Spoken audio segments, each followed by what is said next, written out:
এই জীবনে তিনটি গুরুত্বপূর্ণ শব্দ আছে যা বোঝা আমাদের কাছে খুব গুরুত্বপূর্ণ, এবং এই তিনটি শব্দের নিজস্ব অর্থ আছে। প্রথম হলো সঙ্গবদ্ধতা, অর্থাৎ একসাথে মিলে কাজ করতে হবে, একসাথে মিলে পরিশ্রম করতে হবে, সামনে এগোতে হবে। এরকম করতে পারলে আপনার শক্তি বৃদ্ধি পাবে, আপনার ক্ষমতা বৃদ্ধি পাবে, আপনি এগোতে পারবেন এবং অনেক দূরে যেতে পারবেন। দ্বিতীয় হলো আত্মবিশ্বাস। হেরে যাওয়া বস্তুও আবার জিতে নিতে পারবেন। যদি আপনার নিজের আত্মবিশ্বাস থাকে তাহলে আপনি কখনো পরাজিত হবেন না। এবং তৃতীয় হলো অহংকার। জয়লাভ করার পরেও কিন্তু এটা আপনাকে পরাজিত করতে পারে। সেই জন্য জীবনে সঙ্গবদ্ধ হন, আত্মবিশ্বাস রাখুন, কিন্তু কখনোই অহংকার করবেন না। এই অহংকার আপনার থেকে সব কিছু কেড়ে নিতে পারে। এই অহংকারের জন্যই মথুরাপতি কংস নিজের পতনের দিকে অগ্রসর হয়েছিলেন। এই অহংকারকে ত্যাগ করুন আর আমার সাথে ভালোবেসে বলুন, রাধা রাধা। এই সংসারে সব থেকে বেশি কঠিন কাজ কোনটা? কেউ বলবেন যুদ্ধ করা, কেউ বলবেন ধন অর্জন করা, আবার কেউ বলবেন জ্ঞান অর্জন করা সব থেকে বেশি কঠিন। এবার প্রত্যেক ব্যক্তির নিজস্ব অভিজ্ঞতা আছে আর সেই অনুসারে তার নিজস্ব একটা উত্তর আছে। সাধারণভাবে দেখতে গেলে এই সংসারে সব থেকে কঠিন হলো তপস্যা করা, অর্থাৎ সব কিছু ত্যাগ করে তপস্যায় নিজেকে বিলীন করে দেওয়া। এবার এর থেকে বেশি কঠিন এই সংসারে আর কি বা হতে পারে? এই সংসারে, এই সমাজে, নিজের পরিবারের মধ্যে থেকেও ধৈর্য ধরে সামনে অগ্রসর হওয়া, এটা হলো সব থেকে কঠিন কাজ। কারণ যখন আপনি তপস্যা করেন তখন সেখানে আপনার ধৈর্য ভাঙার মতো কেউ থাকেন না, না কোনো বন্ধু, না কোনো আত্মীয়, না কোনো শত্রু, কেউ না। কিন্তু যখন আপনি এই সমাজে, এই পরিবারে থাকেন, কোনো না কোনো ব্যক্তি এসে আপনার ধৈর্যের বাঁধ ভেঙে দেওয়ার ক্ষমতা রাখেন। তারা আপনার ধৈর্যের বাঁধ ভেঙে দেয়, আর কখনো কখনো তারা অনিচ্ছাকৃতভাবেই সেটা করে থাকেন।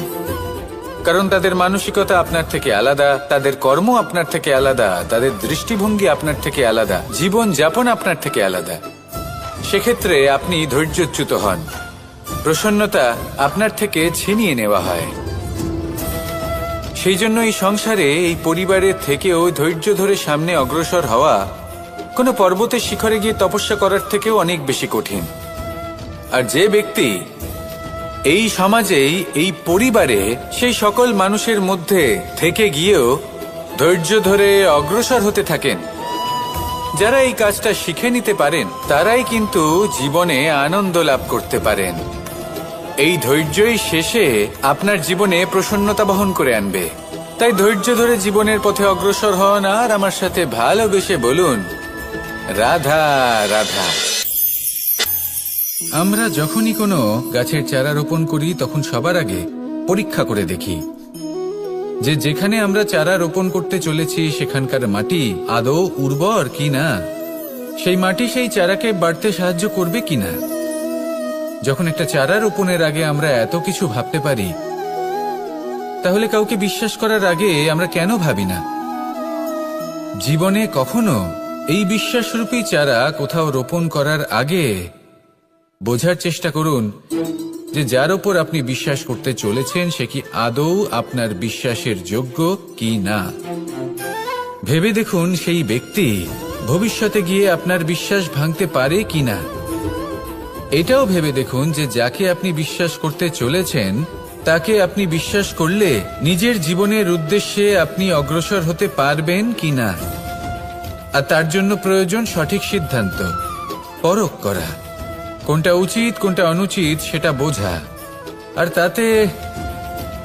তাতে কিন্তু আপনি সন্দেহবাতিক হবেন না, তাতে আপনি আরো নিপুণ হয়ে উঠবেন।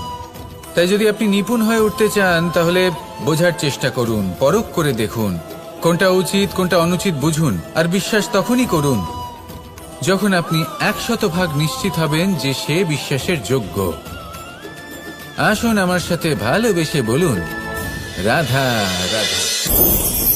রাধা কখনো কখনো আমার জন্য বড়ই সুগন্ধি আতর নিয়ে আসে, পারিজাত ফুলের মালা নিয়ে আসে আমার প্রসাধন করবে বলে, এবং আমার সব থেকে বেশি প্রিয় মাখন নিজে হাতে বানিয়ে আনে আমাকে নিজে হাতে খাইয়ে দেবে বলে, সবকিছু আমাকে প্রসন্ন করবে বলে। কিন্তু আপনি কখনো ভেবেছেন যে এই আতর কিভাবে বানানো হয়?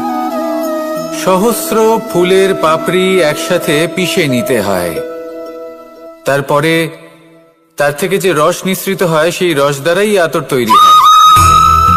অনেক সংখ্যক ফুলকে অসীম যন্ত্রণা ভোগ করতে হয়, তবে তারা আমার প্রসাধন সামগ্রী হয়ে উঠতে পারে। দুধ থেকে মাখন তৈরি করার জন্য কতটা পরিমাণ মন্থন সহ্য করতে হয় সেটা আপনি জানেন। ঠিক সেই রকমই হলো আমাদের জীবনও। বিপদও আসে, কঠিন পরিস্থিতিও আসে, এর সম্মুখীন হতে শিখুন। মনে রাখবেন, আপনি হলেন সেই দুধ যাকে মন্থন সহ্য করতে হবে মাখন হয়ে ওঠার জন্য। মনে রাখবেন, আপনি হলেন সেই ফুলের মতন যাদের পিষ্ট হতে হবে সুগন্ধি আতর হয়ে ওঠার জন্য, যাকেই সংসার পছন্দ করে। কখনো কখনো জীবনে আপনার সাথে খারাপ শুধুমাত্র এই কারণে ঘটে যাতে আপনার শ্রেষ্ঠ রূপ এই সংসারের সামনে আসতে পারে। শুধুমাত্র কঠিন পরিস্থিতি এবং বিপদকে একটা সুযোগ হিসেবে দেখার চেষ্টা করুন। আপনার জন্য এই সংসার বদলে যাবে, সংসারকে দেখার দৃষ্টিভঙ্গি পাল্টে যাবে, আপনার ভাগ্য পাল্টে যাবে, আর এই মন প্রসন্ন হয়ে বলবে, রাধা রাধা। পাশা নামক এই খেলাটি আপনারা নিশ্চয়ই খেলেছেন, না খেলে থাকলে দেখেছেন, আর যদি দেখেও না থাকেন তাহলে নিশ্চিত রূপে শুনেছেন। মহাভারতের এই মহাযুদ্ধ কোথাও না কোথাও এই পাশা নামক খেলার কারণে হয়েছিল। পাশার এই বিচিত্র খেলা, দান, এইসবের কারণে কেউ নিজের মাথায় রাজ মুকুট পরিধান করেছিলেন, আবার সেখানে পরাজিত হওয়ার জন্য কাউকে বনবাসও ভোগ করতে হয়েছিল। কিন্তু এই খেলা সমাপ্ত হওয়ার পরে সমস্ত ঘুঁটি আর এই পাশার ছক একই পুটলিতে স্থান পেল। এটাই হলো আমাদের জীবন। এই সংসারে আমরা জয় পরাজয়ের বিষয়ে এতটাই ভাবি, এত চিন্তা করি যে এই জীবনের খেলার আনন্দটাই উপভোগ করতে পারি না। আর অবশেষে কি হয়? কেউ জয়ী হন, কেউ পরাজিত হন, কিন্তু দুজনেই একই স্থানে পৌঁছে যান। প্রত্যেক ব্যক্তি মৃত্যুর পরে একটি নির্দিষ্ট স্থানেই পৌঁছতে বাধ্য, কিন্তু ততক্ষণ এই জীবন, এই খেলা, তার আনন্দ উপভোগ করুন। এই সংসারে সেই ব্যক্তি শ্রেষ্ঠ স্থানে পৌঁছতে পেরেছেন যিনি এই সংসারকে প্রকাশ প্রদান করেছেন, যিনি কখনো জয় পরাজয় এ বিষয়ে ভাবেননি, শুধু এই জীবনের খেলার আনন্দ উপভোগ করেছেন। এটাই আপনিও করুন, আর আমার সাথে ভালোবেসে বলুন, রাধা রাধা। প্রত্যেক মানুষ নিজের জীবনে দুঃখ অনুভব করেন। প্রত্যেকের দুঃখ আলাদা হতে পারে। কারোর মনে এই দুঃখ থাকে যে সে তার বাবা মায়ের সব ইচ্ছে পূরণ করতে পারেননি। কেউ এটা ভেবে দুঃখ পান যে সে চিরকাল সদাচার করেছেন, সৎকর্ম করেছেন, কিন্তু তাও তাকে দুরাচারী বলে মনে করা হয়। কেউ এটা ভেবেও দুঃখ পান যে তার সামনে যে ব্যক্তি রয়েছেন তার চোখে তিনি শত্রু হয়ে উঠেছেন বা দুষ্ট হয়ে উঠেছেন, যেখানে তিনি হয়তো কোনো অনুচিত কাজই করেননি। এবার এই সমস্ত বিষয় নিয়ে ভেবে নিজের ব্যক্তিত্ব নিয়ে সন্দেহ প্রকাশ করবেন না। যদি নিজের ব্যক্তিত্ব নিয়ে কোনো সন্দেহ থেকে থাকে তাহলে কর্ম সংক্রান্ত প্রশ্ন করুন যে আপনি যা করেছেন তাতে কি উচিত ছিল, কি অনুচিত ছিল। যেটা প্রয়োজন সেটা এটা বোঝার যে আপনার অন্তর্মন, আপনার বিবেক আপনাকে কি বলছে, আর আপনার অন্তর্মন আর আপনার বিবেক আপনাকে যেটা করতে বলবে শুধু সেটাই করুন। আর তারপরে এই সংসার কি বলবে, কি ভাববে সেসব নিয়ে ভাবতে যাবেন না, কারণ এই সংসার তো ঈশ্বরকেও প্রশ্ন করে থাকে, ঈশ্বরকেও দোষী মনে করে।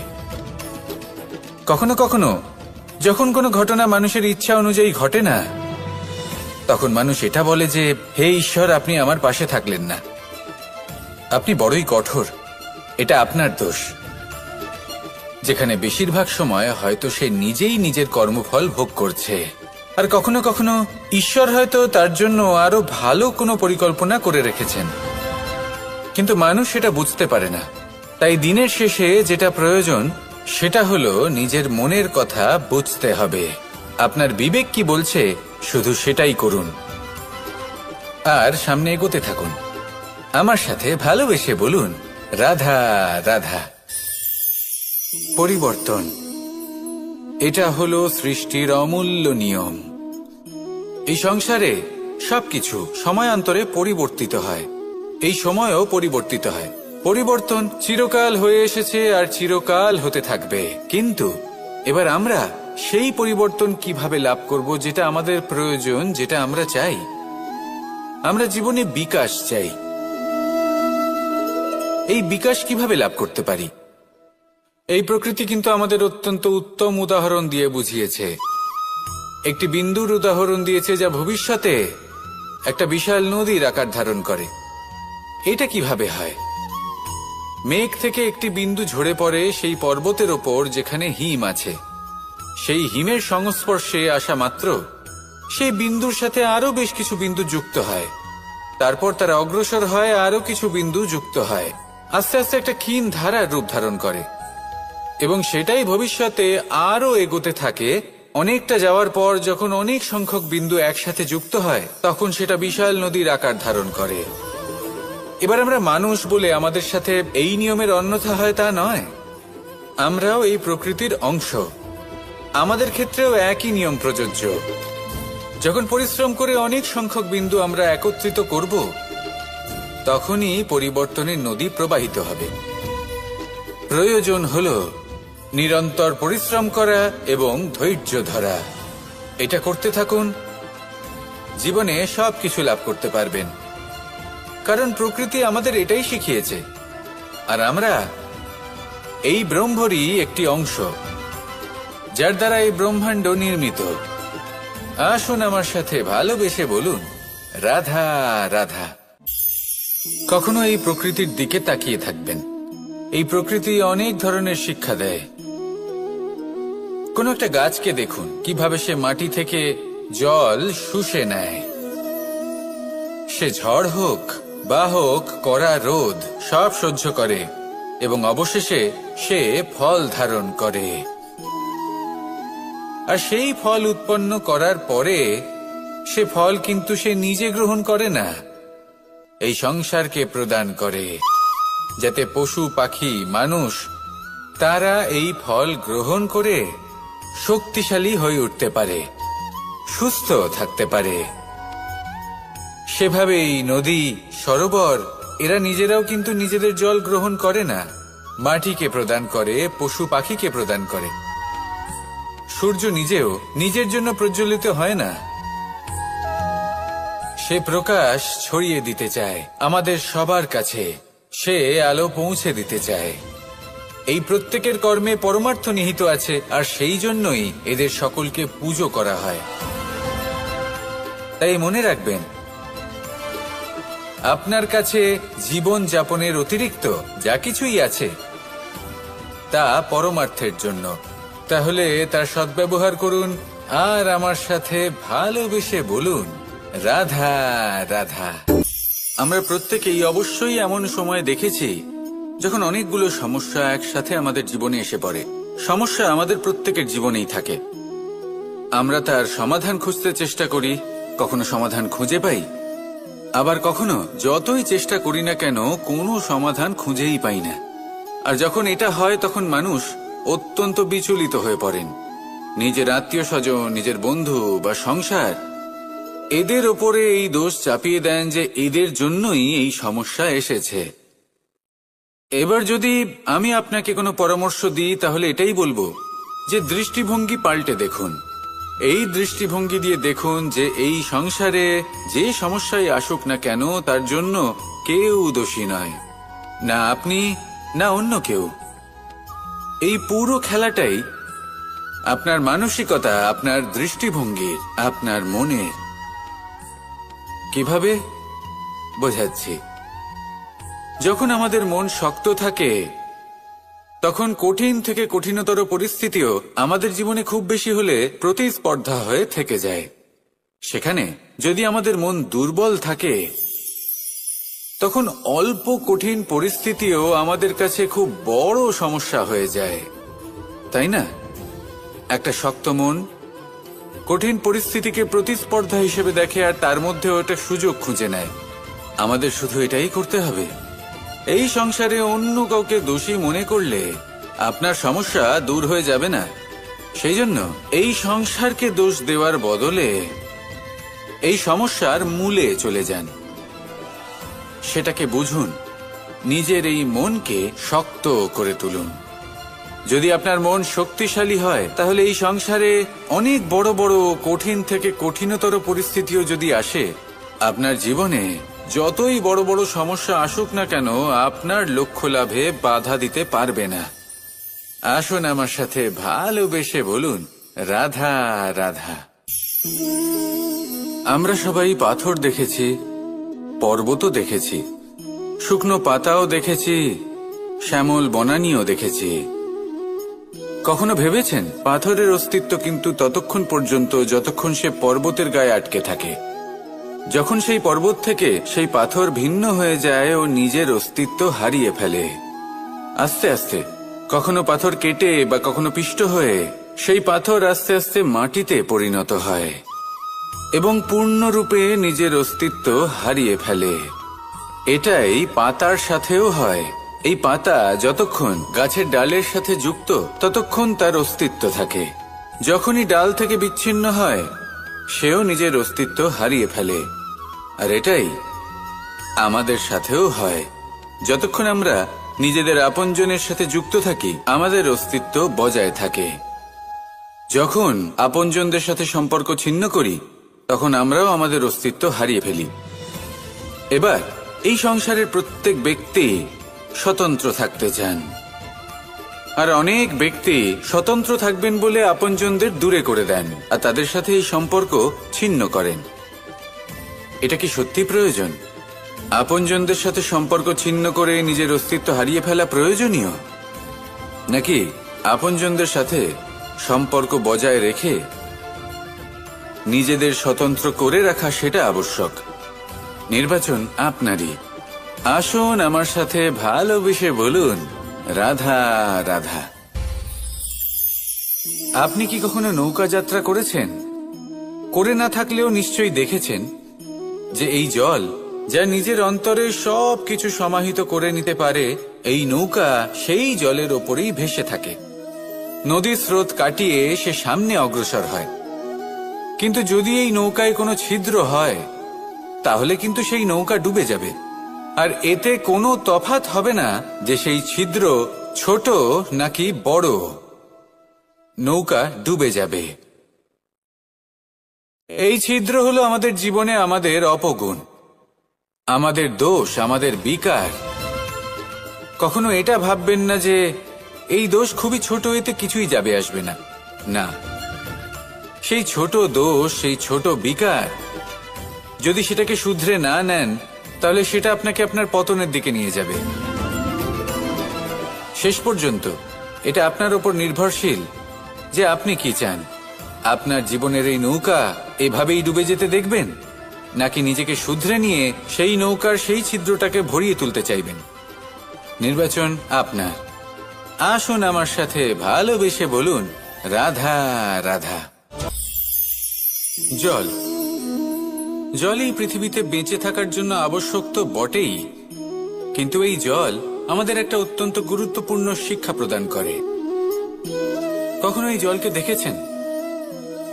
যে পরিস্থিতিতেই এই জল প্রবাহিত হোক না কেন, এর উপর যা কিছুই প্রভাব থাকুক না কেন, এর পথে যতই বাধা আসুক না কেন, তার মধ্যে থেকে ও নিজের পথ ঠিক বের করে নেয়, কিন্তু নিজের প্রবাহ থামতে দেয় না, ক্রমাগত অগ্রসর হতে থাকে। সেরকমই একটা শিক্ষা যেটা আমরা জল থেকে পেয়ে থাকি, তা হলো এটা: আমরা যখন জলের দিকে তাকাই, তখন আমরা নিজের প্রতিবিম্ব দেখি, স্পষ্টভাবে দেখতে পাই। কিন্তু তখনই দেখতে পাই যখন এই জল শান্ত থাকে, স্থির থাকে।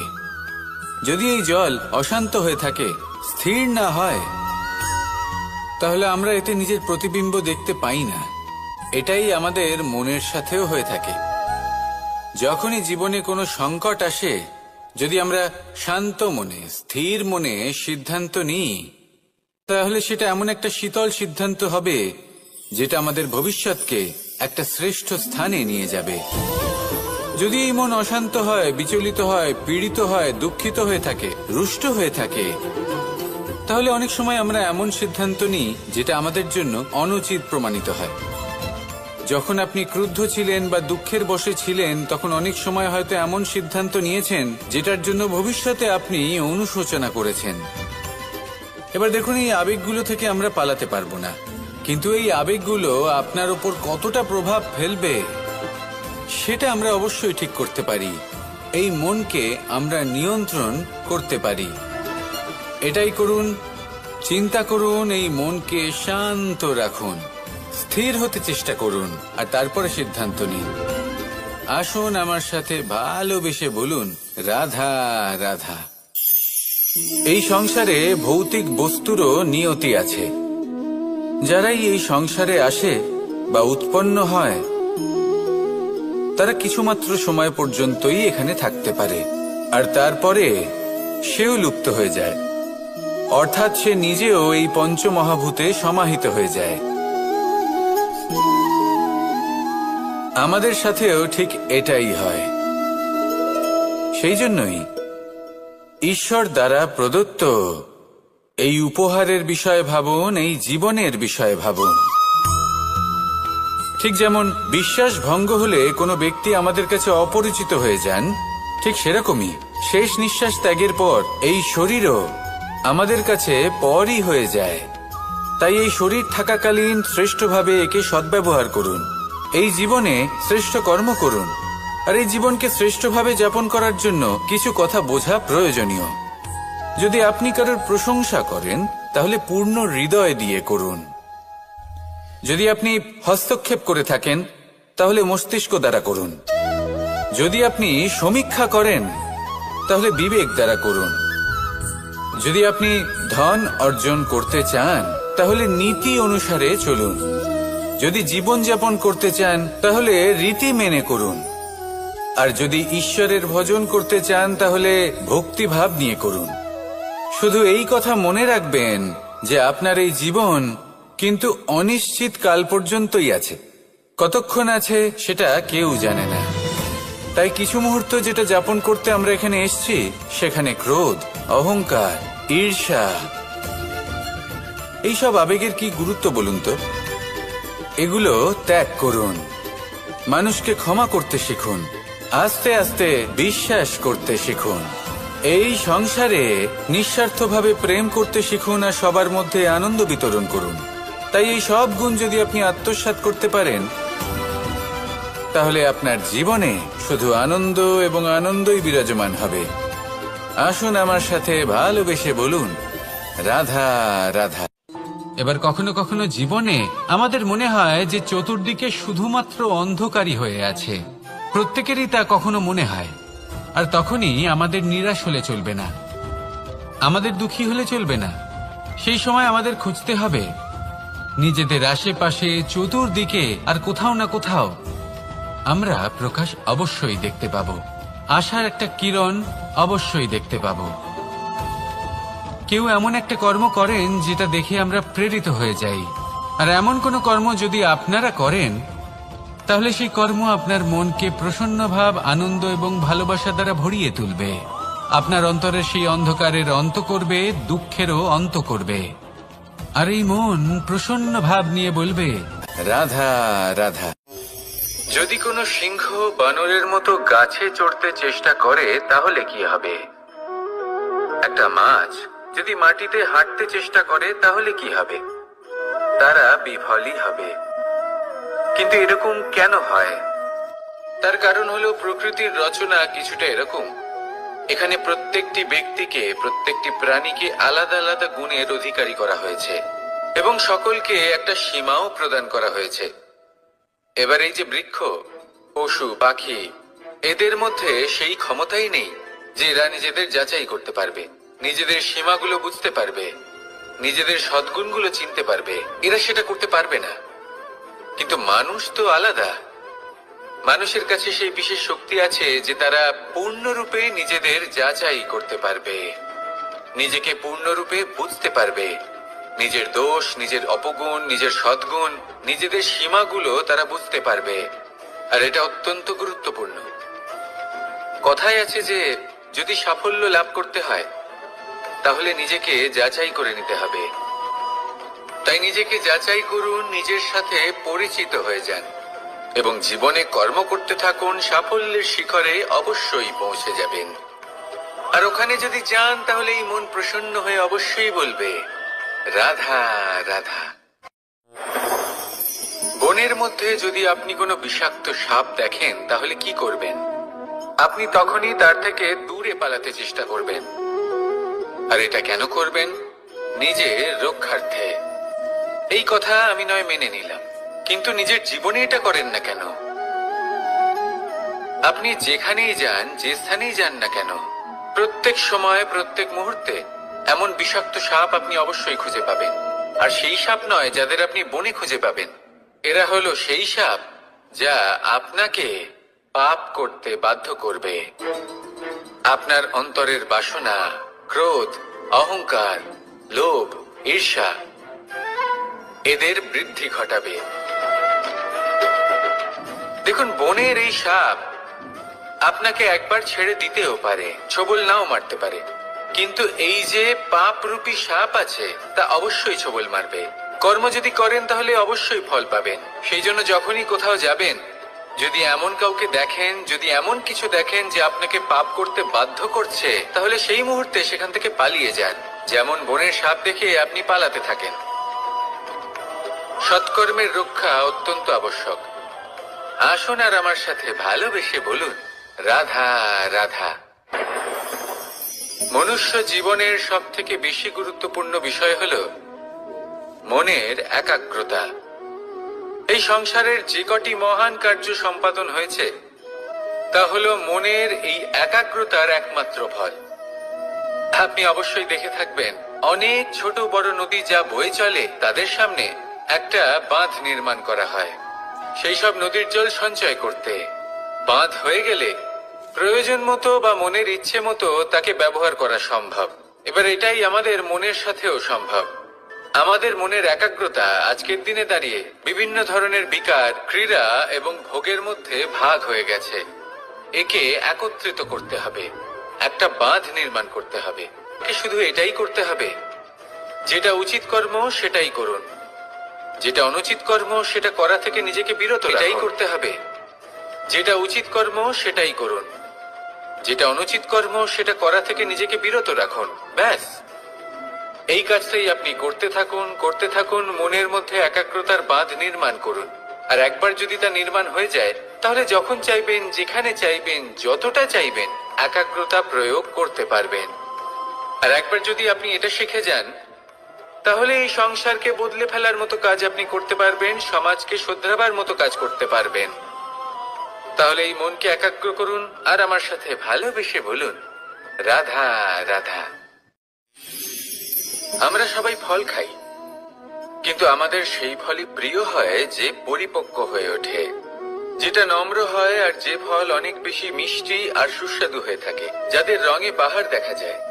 সেইভাবে জীবনে আমরা নানান মানুষের সাথে পরিচিত হই, কিন্তু সেই মানুষই আমাদের মন ছুঁয়ে যায় যারা বিনম্র স্বভাবের, যাদের বাণী খুব মধুর, যাদের অন্তরে আত্মবিশ্বাসের একটা তেজ, একটা রং দেখা যায়। এবার এমন ব্যক্তি আমরা কি করে হব? ঠিক সেইভাবেই যেমন একটা ফল রোদ, বর্ষা, শীত, বায়ু এই সকল সংকটময় পরিস্থিতির সম্মুখীন হয়ে পরিপক্ক হয়ে ওঠে, সেইভাবেই মানুষ সংকটময় পরিস্থিতির সম্মুখীন হয়ে পরিপক্ক হয়ে ওঠেন। যদি এই সংকটের সম্মুখীন হন তাহলে অভিজ্ঞ হবেন, আর এই অভিজ্ঞতাই শিক্ষা দিয়ে যাবে। এই অভিজ্ঞতা আমাদের শিখিয়ে দেয় যে আমাদের বিনম্র থাকতে হবে। অহংকার করে কোনো লাভ নেই। মধুর বাণীর যে কি মূল্য তা আমরা শিখতে পারি। এই অভিজ্ঞতাই আমাদের বুঝিয়ে দেয় যে উচিত অনুচিত কোনটা আমাদের দৃষ্টিভঙ্গি তৈরি করে, আর এই দৃষ্টিভঙ্গি দ্বারা আত্মবিশ্বাস জাগ্রত হয়। সেই জন্য জীবনে কখনো বিপদ থেকে দূরে পালাবেন না, সেগুলোর সম্মুখীন হন, অভিজ্ঞতা লাভ করুন, তার থেকে শিক্ষা লাভ করুন, এইভাবেই পরিপক্ক হবেন। আসুন আমার সাথে ভালোবেসে বলুন, রাধা রাধা। ধন সঞ্চয় করা সম্ভব, আর সেই জন্য ধন সব থেকে বেশি মূল্যবান সম্পত্তি নয়। এবার আপনি বলবেন, এ আমি কি বলছি? এই ধন খুব মূল্যবান, আমরা সকলে অর্জন করতে ব্যস্ত। সেটা এই কারণে, কারণ আপনারা জানেন না এই সংসারের সব থেকে বেশি মূল্যবান সম্পত্তি কি। এ হলো সেই সম্পত্তি যা কখনো সঞ্চয় করা সম্ভব নয়। আপনার কাছে যতই ধন থাকুক তা দিয়ে আপনি স্বাস্থ্য লাভ করতে পারেন, বাড়ি কিনতে পারেন, আদি ইত্যাদি, কিন্তু আপনি যতই ধনী হন না কেন, ফেলে আসা দিনের একটা মুহূর্ত আপনি লাভ করতে পারবেন না। এই একটা মুহূর্ত, এই সময়, এটাই হলো সংসারের সব থেকে মূল্যবান সম্পত্তি। একবার চলে গেলে তা কখনোই ফিরে আসে না।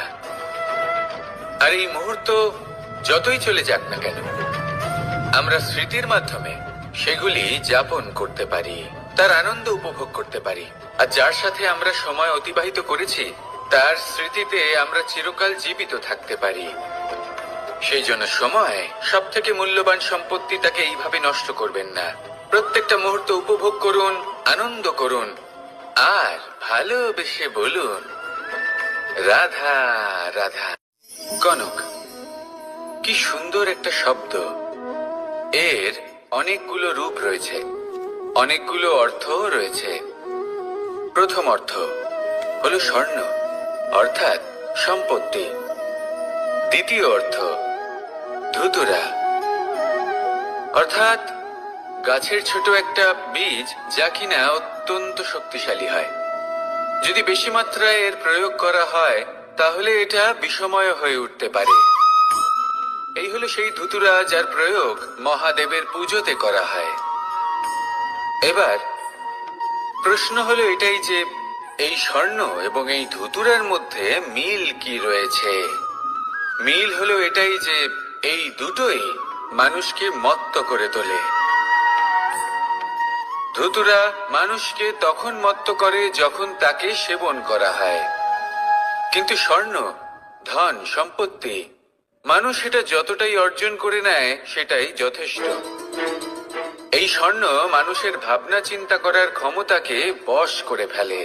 মানুষ সম্পত্তির লোভে মত্ত হয়ে ওঠে, কারণ যে যত চমৎকারী, যতটা অমূল্য হয় তাকে সামলানো কিন্তু ততটাই কঠিন, তাই না? তাই মনে রাখবেন, ধন, স্বর্ণ, সম্পত্তি এগুলো ধুতুরার থেকেও অনেক বেশি বিষাক্ত হতে পারে। তাই এর ওপর আত্মসংযমের একটা কবচ পরিয়ে রাখবেন এবং বিবেকের শক্তির সাথে এগুলো প্রয়োগ করুন, তবেই কল্যাণ হবে। আসুন আমার সাথে ভালোবেসে বলুন, রাধা রাধা। রোগ যদি এসে থাকে তাহলে তার ওষুধও অবশ্যই আসে। সমস্যা যদি আসে তাহলে সেই সমস্যার সমাধানও নিজে থেকেই আমাদের কাছে চলেই আসে। এই সংসার, এই জীবনের শুধুমাত্র একটাই নিয়ম আছে, আর তা হলো এটাই, এই সংসার হলো একটা চক্রের মতো। এতে শাশ্বত বলে কিছু নেই, নিত্য বলে কিছু নেই, আর যা কিছুই রয়েছে সব বদলাতে চলেছে। যদি আপনার জীবনে দুঃখ থাকে, সমস্যা থাকে, যদি আপনি বিপদ দ্বারা আচ্ছন্ন, তাহলে মনে রাখবেন সবকিছু বদলে যেতে চলেছে। দুঃখের সময় কাঁদবেন না, মনকে আরো দুঃখী করে তুলবেন না, কারণ এখানে যা কিছুই এসেছে তা যাওয়ার জন্যই এসেছে। তাহলে এত চিন্তা কিসের? আনন্দ সহকারে জীবন যাপন করুন, আর আমার সাথে ভালোবেসে বলুন, রাধা রাধা। মানুষের জীবনে তিনটি গুণ অত্যন্ত প্রয়োজনীয়: শ্রদ্ধা, বিনম্রতা, যোগ্যতা। যদি জ্ঞান লাভ করতে চান তাহলে শ্রদ্ধার প্রয়োজন, যদি মান লাভ করতে চান তাহলে স্বভাবে বিনম্র হওয়া প্রয়োজন, আর যদি মনোবাঞ্ছিত স্থান লাভ করতে চান তাহলে যোগ্যতার প্রয়োজন। বিষয়টা সহজ। শ্রদ্ধা আপনাকে জ্ঞান দেবে, নম্রতা আপনাকে মান, আর যোগ্যতা উচিত স্থান দেবে।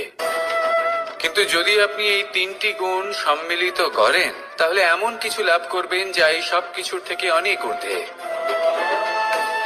সম্মান। আর এ হলো সেই সম্মান যা প্রত্যেক মানুষের নিজের জীবনে লাভ করতে চেষ্টা করা উচিত। কারণ এই হলো সেই সম্মান যার কারণে আপনি চলে যাওয়ার পরেও এই সংসার আপনাকে ভালোবাসবে আর মনে রাখবে। আসুন আমার সাথে ভালোবেসে বলুন, রাধা রাধা। জীবনে গতি অত্যন্ত গুরুত্বপূর্ণ, মতিও হলো গুরুত্বপূর্ণ, এবং তার থেকেও বেশি গুরুত্বপূর্ণ হলো সঙ্গতি। একটা জলের ফোঁটা, তার মধ্যে গতি থাকে, প্রকৃতির মধ্যে তা লাভ করার ইচ্ছে নিহিত থাকে। কিন্তু এই যে সঙ্গতি, তা নির্ধারিত করে যে এই জলের ফোঁটা ঝিনুকের মুখে পড়ে মুক্ততে পরিণত হবে নাকি বিষাক্ত সাপের মুখে পড়ে বিষে পরিণত হবে। এবার দেখুন, এই জঞ্জাল স্বর্ণকারের দোকানের সামনেও থাকে এবং জঞ্জাল একজন ব্যবসাদারের দোকানেও থাকে। কিন্তু জঞ্জাল যা স্বর্ণকারের দোকানে থাকে তা ব্যবসাদারের দোকানের জঞ্জালের থেকে অনেক বেশি মূল্যবান, কারণ তার মধ্যে সোনার কণার সঙ্গতি থাকে। সেই জন্য জীবনে সঙ্গতির উপর বিশেষ গুরুত্ব দেবেন। যেমন সঙ্গতি তেমনই আপনি হবেন। আসুন আমার সাথে ভালোবেসে বলুন, রাধা রাধা। প্রত্যেক প্রাণী ভালোভাবে জীবন যাপন করতে চান, এটা তাদের স্বভাবে আছে এবং ভাবাটা অনুচিত নয়। কিন্তু একটা ভালো জীবনের গুরুত্বপূর্ণ অংশ কোনটা? বসবাসের স্থান। সেই স্থান যেখানে আমরা জীবন অতিবাহিত করি।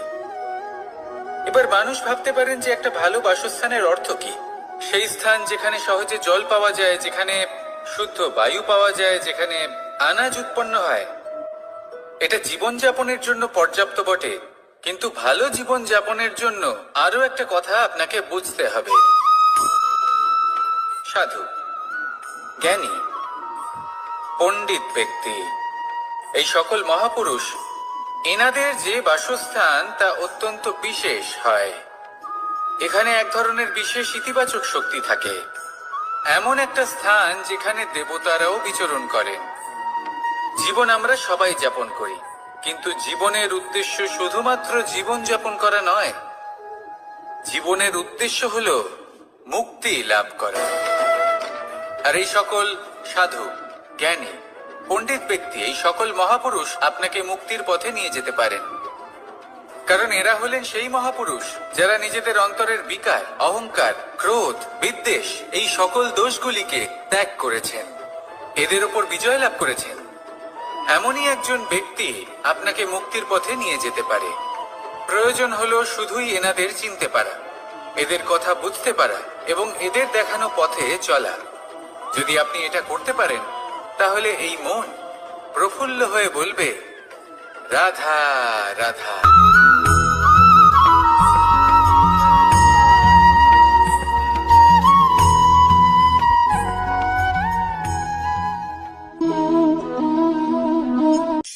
এই শুকনো পাতাটিকে দেখুন, নিষ্প্রাণ হয়ে পড়েছে। একটা গাছের ডালে ছিল, সেই গাছ ওর লালন পালন করত। যখন যখন বাতাস বইত, এই পাতায় কম্পন দেখা দিত, মনকে প্রফুল্ল করে তুলত। কোনো একদিন এই পাতা গাছের ডাল থেকে ঝরে পড়ে গেল। নিঃসন্দেহে ও নিজের স্বাধীনতা পেল, কিন্তু আস্তে আস্তে শুকিয়ে গেল, নিষ্প্রাণ হয়ে গেল। দেখুন, আমি এই কথা বলছি না যে স্বাধীনতা অনুচিত, কখনোই না। কিন্তু যে কোনো পরিস্থিতিতে স্বাধীন হতে চাওয়া এটা নিশ্চিতরূপে অনুচিত। আমরা যদি আমাদের জীবনে পরিবারের গুরুত্ব ভেবে দেখি, তাহলে এই পরিবারে যতই মতভেদ থাকুক না কেন, যতই মনোমালিন্য থাকুক না কেন, যতই বিবাদ থাকুক না কেন, এই সব মিটিয়ে নেওয়া অত্যন্ত প্রয়োজনীয়। সেই সবকিছু সমাপ্ত করা অত্যন্ত প্রয়োজনীয়। কখনো এই পরিবারকে ভাঙতে দেবেন না, কখনো এই পরিবার থেকে দূরে চলে যাবেন না। এই পরিবার হলো আমাদের জীবনের একটা অমূল্য সম্পদ, অমূল্য এক আশ্রয়, যা এই সংসারে হয়তো কোথাও আপনি পাবেন না। তাই একে আগলে রাখুন। পরিবার সেই গাছ আসুন আমার সাথে ভালোবেসে বলুন রাধা। সেই গাছ, আসুন আমার সাথে ভালোবেসে বলুন রাধা রাধা।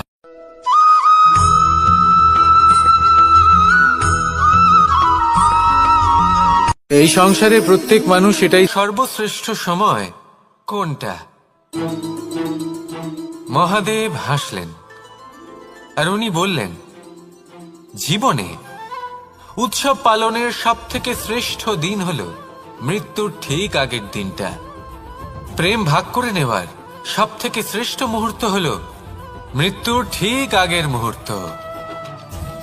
জীবনকে উপভোগ করে নেওয়ার সর্বশ্রেষ্ঠ প্রহর হল মৃত্যুর এক প্রহর পূর্বে। তখন আমি চমকে গেলাম। আমি বললাম, কিন্তু মহাদেব, মৃত্যু তো অনিশ্চিত, আমরা জানিও না কবে আমাদের মৃত্যু হবে। মহাদেব আবার হাসলেন। উনি বললেন যে যদি আমরা এভাবে জীবন কাটাই যে আমরা জীবনের প্রত্যেক দিন, প্রত্যেক মুহূর্ত, প্রত্যেক প্রহর শেষ বলে মনে করি, তাহলে আমাদের সমস্ত জীবন আনন্দের সাথেই অতিবাহিত হবে। কি বলেন?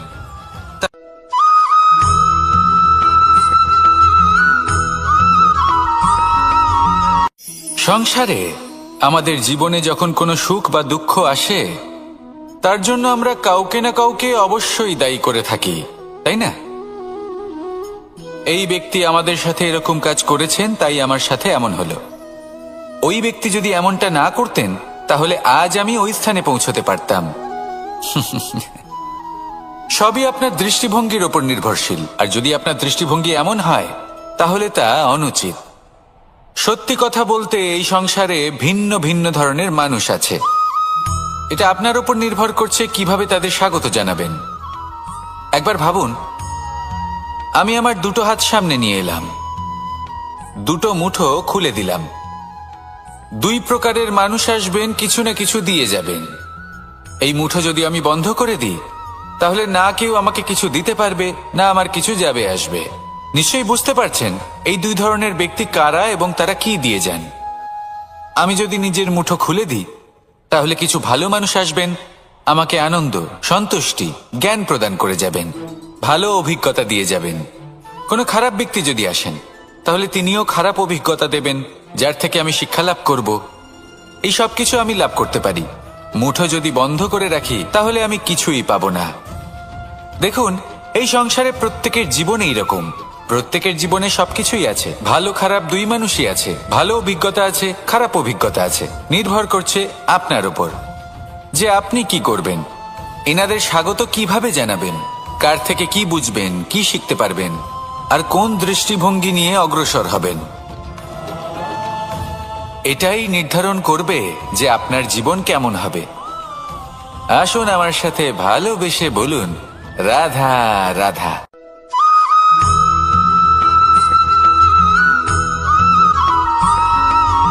জীবনে অগ্রসর হওয়ার জন্য আমাদের কাকে প্রয়োজন হয়? মাতা পিতা, বন্ধু, প্রেম, সাহায্য, অর্থ, পরিশ্রম, আশা। ভিন্ন ভিন্ন মানুষ ভিন্ন ভিন্ন বিকল্প চয়ন করে। যদি আমি আপনাকে বলি,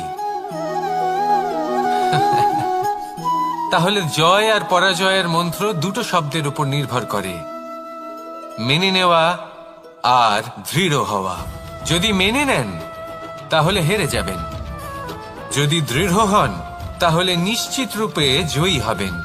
যদি কখনো আপনি ক্লান্ত হয়ে ওঠেন, আপনি দুঃখী হন, পুরোপুরি ভেঙে পড়েছেন, তখন মেনে নেবেন না যে আপনি ভেঙে পড়েছেন, নয়তো হেরে যাবেন। তখন উল্টে স্থির করবেন যে যাই হয়ে যাক না কেন, আমি জয়ী হবই। আর আপনি দেখবেন যে জয় নিশ্চিত রূপে আপনার কাছেই আসবে। তাহলে এই কথা মনে রাখবেন আর আমার সাথে ভালোবেসে বলবেন রাধা রাধা।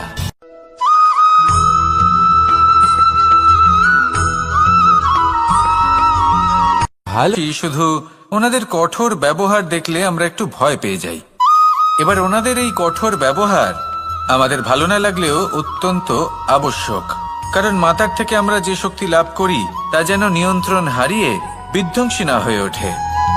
আমরা যেন কোনো কুপথে না চলে যাই, আমরা কখনো যেন দোষ না করে ফেলি শুধু সেই জন্য পিতা এবং গুরু একটু কঠোর হয়ে ওঠেন, এবং ওনাদের এই কঠোর আচরণ ভবিষ্যতে গিয়ে আমরা অবশ্যই বুঝতে পারি।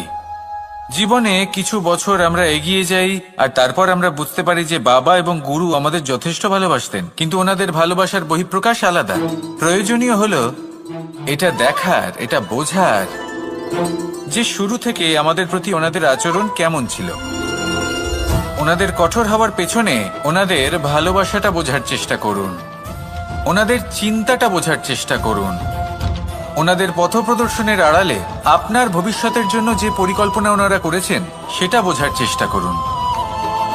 তখন আপনারা বুঝতে পারবেন ওনাদের ভালোবাসাকে। আপনার মনের মধ্যে আপনা থেকেই ওনাদের প্রতি সম্মান জেগে উঠবে।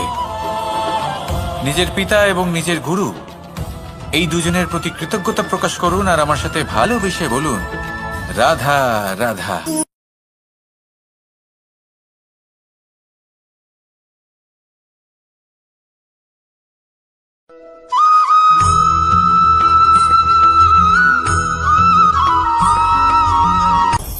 আপনি কখনো পর্বতের শিখরে উঠেছেন? আপনি দেখতে পাবেন পর্বতের পদতলে প্রচুর সুন্দর ফুল রয়েছে, সবুজ বনানী রয়েছে।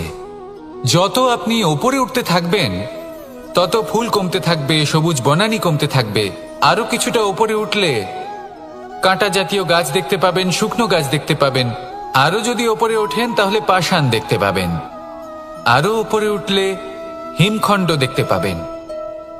এই যে পর্বত, তা মনুষ্য জীবনের সবথেকে উত্তম উদাহরণ। মানুষ যখন সাফল্যের শিখরে পৌঁছতে চান, মহানুভবতার শিখরে পৌঁছতে চান, পথে যত আস্তে আস্তে উপরে উঠতে থাকেন ততই ভৌতিক বস্তু তার থেকে বিচ্ছিন্ন হতে থাকে। যদি তিনি সেই ভৌতিক বস্তুগুলি ত্যাগ না করতে পারেন তাহলে কখনোই সেই স্থানে পৌঁছতে পারবেন না। আর মানুষ যদি উচিত ত্যাগ করতে পারেন, পথে অগ্রসর হতে থাকেন, এগোতে থাকেন, তাহলে একদিন না একদিন তিনি মহানুভবতার, জ্ঞানের, সাফল্যের হিমের স্বাদ অবশ্যই লাভ করবেন। মনে রাখবেন, মানব জীবনে ত্যাগ হলো অত্যন্ত গুরুত্বপূর্ণ অংশ। আসুন আমার সাথে ভালোবেসে বলুন, রাধা রাধা।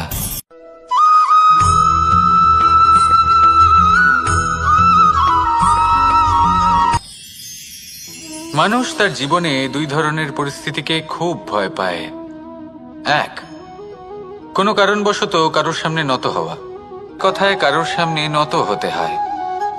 কেন বারংবার নিজের চরিত্র থেকে চ্যুত হতে হয়? এরকম কেন হয়? এটা তখনই হয় যখন আমাদের শিক্ষা এবং মূল্যবোধের অভাব থাকে।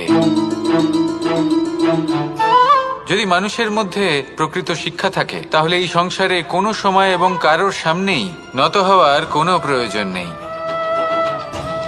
যদি মানুষের মধ্যে মূল্যবোধ থাকে তাহলে তাকে নিজের মূল্যবোধ বা চরিত্র থেকে বিচ্যুত হতে হয় না, তা সে যাই হয়ে যাক না কেন।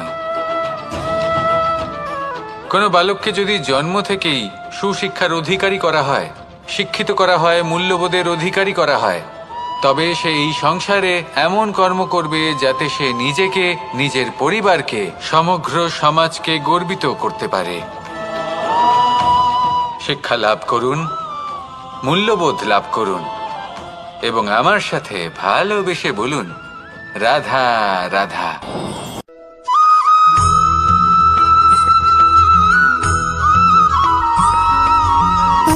সুখ, দুঃখ এবং শক্তি, এই তিন হলো এই সংসারের ত্রিদেবের মতো। আমাদের জীবনে যা কিছু ঘটছে এই তিনটির ভিত্তির উপরেই হচ্ছে। আসলে এই সংসারের একটা নিয়ম আছে, যখনই আপনি কিছু লাভ করেন এই সংসার আপনার পরীক্ষা নেয়। এটা জানার জন্য আপনার পরীক্ষা নেয় যে আপনি যা কিছুই লাভ করেছেন আপনি কি আদৌ সেটার যোগ্য কিনা। ঠিক সেইভাবেই এই সুখ, দুঃখ এবং শক্তি আপনার পরীক্ষা নিয়ে থাকে। যখন সুখ আসে তখন সে আপনার পরীক্ষা নেয় যে আপনার মধ্যে অহংবোধ জাগ্রত হয়নি তো। যদি অহংবোধ চলে আসে তাহলে সুখ সেখানেই সঙ্গ ত্যাগ করে। দুঃখ আপনার ধৈর্যের পরীক্ষা নিতে থাকে। আর যদি আপনার মধ্যে ধৈর্য না থাকে তাহলে এটা আপনাকে আরো বেশি দুঃখের গভীর অন্ধকারে ঠেলে দেবে। সেখানে শক্তি পরীক্ষা নেয় আপনার বিনম্রতার। যদি আপনি বিনম্র না হন তাহলে হয় এই শক্তি আপনার সঙ্গ ত্যাগ করবে, নয় এই শক্তি বিনম্রতার অভাবে আপনার পতনের কারণ হতে পারে। এই সংসারে যে কোনো ব্যক্তি যিনি এই পরীক্ষায় উত্তীর্ণ হয়ে থাকেন, এই জীবনে তিনি সাফল্য লাভ করেন। আসুন আমার সাথে ভালোবেসে বলুন, রাধা রাধা।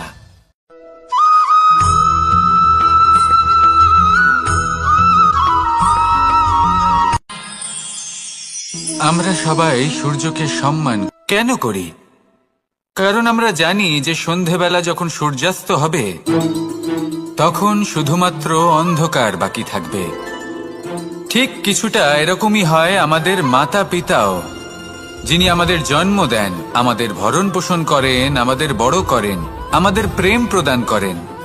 কখনো কখনো তাদের মুখ থেকে কটু কথা নিঃসৃত হয়, আমাদের দুঃখ হয়, কিন্তু তখন আমাদের এটা বোঝা উচিত এগুলি নিঃসৃত হচ্ছে আমাদেরই মঙ্গলের জন্য।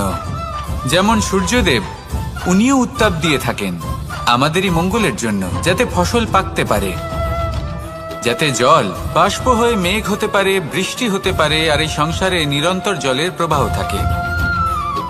আমাদের মাতা পিতা, তাদের কঠোর আচরণ, তাদের কঠোর অনুশাসনের পেছনে লুকিয়ে থাকে ওনাদের ভালোবাসা। আমাদের তা বুঝতে হবে, সসম্মানে ওনাদের গ্রহণ করতে হবে। কারণ ঠিক সূর্যাস্তের পরে যেমন চতুর্দিক অন্ধকারচ্ছন্ন হয়ে যায়, তেমনি আমাদের জীবন থেকে যখন আমাদের মাতা পিতা চলে যায় তখন আমাদের জীবনেও শুধু এবং শুধুমাত্র অন্ধকারই ছেয়ে থাকে। সেই জন্য নিজের মাতা পিতাকে সম্মান করুন, ওনাদের ভালোবাসা প্রদান করুন। এই মন আর এই জীবন প্রসন্ন হয়ে বলবে, রাধা রাধা।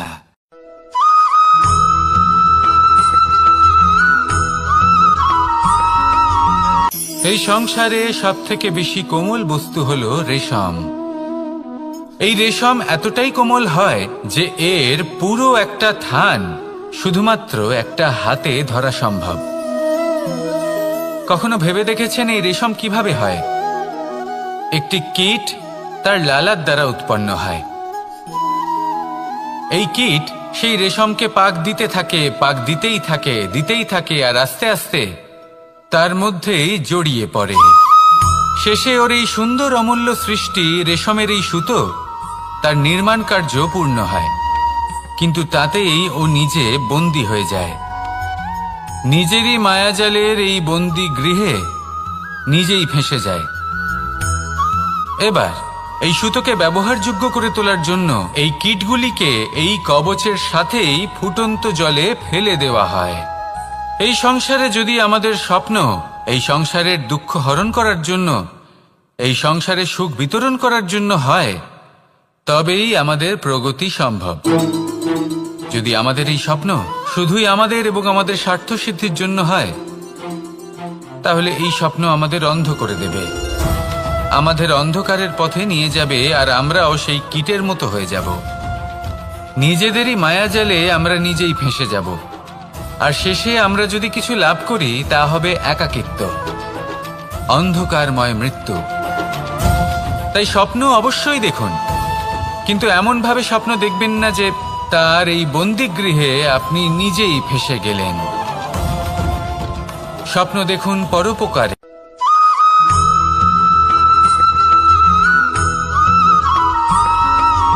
কথায় আছে, প্রত্যেক পুত্র তার পিতার প্রতিচ্ছবি হয়, আর সমস্ত প্রতিচ্ছবি চায় যেন সে তার অস্তিত্ব প্রাপ্ত করতে পারে। পুত্র চায় সে যেন তার পিতার মতো হয়, বা কখনো কখনো তার থেকেও শ্রেষ্ঠ হয়। সেটা কোনো অনুচিত ব্যাপার নয়। অনুচিত তখন হয় যখন পুত্র নিজের পিতার মতো হবার স্বপ্ন পূরণ করতে গিয়ে বা তার থেকেও শ্রেষ্ঠ হওয়ার স্বপ্ন পূরণে অনুচিত পথের আশ্রয় নেয়। কারণ তারপরে সে তার পিতার গুণগুলি আত্মসাৎ করতে চায় না। সে শুধুই এটা চায় যে সংসারের চোখে যেন আমি শ্রেষ্ঠ প্রমাণিত হই, এটা অনুচিত। সংসারে এমন অনেক মানুষ আছেন যারা এই কারণে শ্রেষ্ঠ হওয়ার চেষ্টা করেন যাতে তার পরিবারের, তার পিতার সম্মান বৃদ্ধি পায়। এমনও মানুষ থাকেন, আর এটাই হলো পার্থক্য উদ্দেশ্যের। মনে রাখবেন, যদি আপনার উদ্দেশ্য শুভ হয় তাহলে পথও শুভ হবে, যদি আপনার উদ্দেশ্য অশুভ হয় তাহলে পথও অশুভ হবে। তাহলে নিজের পিতার মতো হবার চেষ্টা অবশ্যই করুন, তার থেকেও শ্রেষ্ঠ হওয়ার চেষ্টা অবশ্যই করুন, কিন্তু মনে রাখবেন আপনার সংকল্প আর আপনার উদ্দেশ্য এই দুই শুভ হওয়া উচিত। তাহলে আসুন আর আমার সাথে ভালোবেসে বলুন, রাধা রাধা।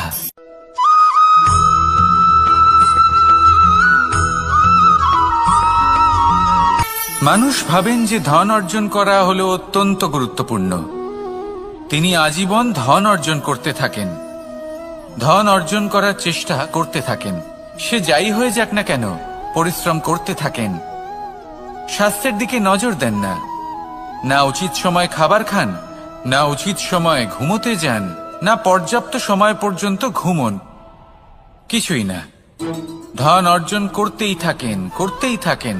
আর কিছু সময় পরে যখন তিনি অসংখ্য ধন লাভ করে ফেলেন, তখন তার সাথে ওনার শরীরে অনেক রোগ বাসা বাঁধে। এইসব রোগের উপচার করতে করতে সেই সমস্ত ধন যা উনি অর্জন করেছেন তা তিনি ব্যয় করে ফেলেন। শেষ পর্যন্ত কি হয়? আমরা যেভাবে এসেছি ঠিক সেইভাবেই ফিরে যাই, ধন এখানেই থেকে যায়। দেখুন, একটা অত্যন্ত গুরুত্বপূর্ণ কথা রয়েছে যে আপনার বোঝা উচিত। এই যে ধন, তার ব্যবহার করুন জীবনকে আরো ভালো করে তোলার জন্য। ধনের সদ্ব্যবহার করা উচিত, এমন যেন না হয় এই ধন আপনাকে ভোগ করে ফেলে। এই জীবনকে নিশ্চিত রূপে আরো শ্রেষ্ঠ করে তুলুন, কিন্তু এই ধন অর্জন করার এই প্রক্রিয়াতে নিজের সারা জীবনকে নষ্ট করে ফেলবেন না। এই জীবন উপভোগ করতে শিখুন, আর আমার সাথে ভালোবেসে বলুন, রাধা রাধা।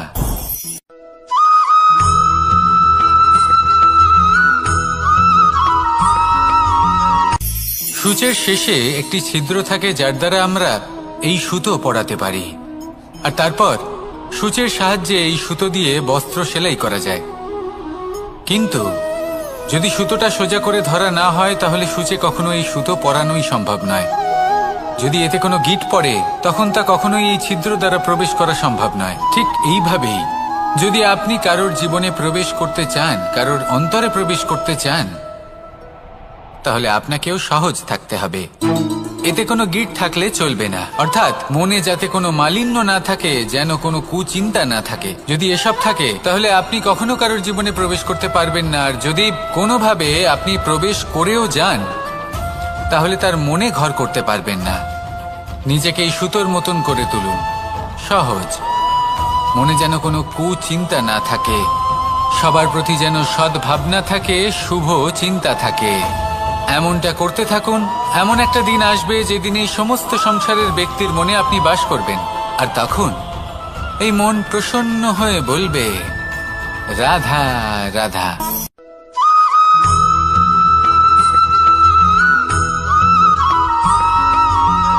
এবার অনেক সময় মানুষের মনে এরকম প্রশ্ন আসে যে এই সংসারে সবথেকে বড় বিপদ কি? কেউ বলে ধর্ম সংকট, আবার কেউ বলে প্রাণের উপর আসা সংকট।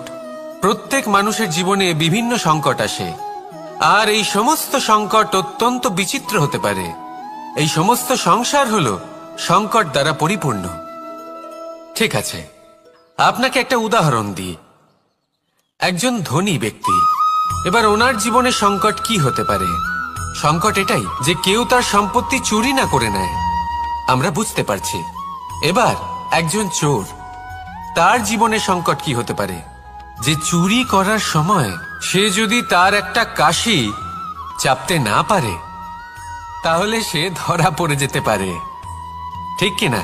আবার অনেক সময় এমনও হয় যে যার জন্য আমি সংকট, সেও আমার কাছে সংকট। যেমন এই পরিস্থিতিতে দেখুন, সংকট হলো সংকট, এ তো জীবনে থাকবে, কিন্তু এর সম্মুখীন কিভাবে হওয়া যায়? খুব সরল। সব এটার ওপর নির্ভর করে, মনের ওপর। এই মনকে নিয়ন্ত্রণ করলে সব ঠিক থাকবে। এবার যদি ধনী ব্যক্তি মনকে নিয়ন্ত্রণ করে ফেলেন, নিজের অর্থের